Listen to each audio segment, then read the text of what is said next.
Hello दोस्तों, स्वागत है आपका मेरे यूट्यूब चैनल में। हिंदी की प्रसिद्ध कहानियों के इस वीडियो चैनल में मैं आपके लिए एक नई कहानी लाया हूँ, चीफ की दावत, जो कि भीष्म साहनी द्वारा रचित है। भीष्म साहनी हिंदी कथा की प्रगतिशील परंपरा के शक्तिशाली हस्ताक्षर हैं। इनके कथामानस में प्रेमचंद और यशपाल की गहरी छाप है। कहानी के सारांश की बात करें तो इसमें 3 मुख्य पात्र हैं। एक सामनाथ, उनकी पत्नी, उनकी बूढ़ी माँ और चीफ, जिनके आसपास यह पूरी कहानी घूमती है और जिन पे ये कहानी आधारित है। तो चीफ की दावत कहानी भीष्म साहनी द्वारा लिखी गई एक ऐसी कहानी है जो माँ के त्याग और बेटे की उपेक्षा का ताना बाना बुनती है।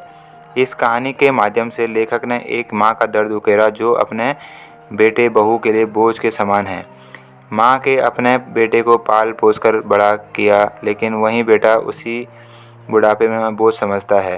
कहानी का आरंभ तब होता है जब सामनाथ नाम का अफसर अपने प्रमोशन के लालच में अपने अंग्रेज चीफ को घर पर दावत पर बुलाता है, और लेकिन वो अफसर के सामने अपनी बूढ़ी अनपढ़ माँ को नहीं दिखाना चाहता कि कहीं उसकी बूढ़ी अनपढ़ माँ पर अफसर चीफ की नज़र न पड़ जाए और उसकी बेइज्जती न हो। इसके लिए सामनाथ अपनी माँ को अपने घर में छुपाने के लिए उपाय सोचने लगता है।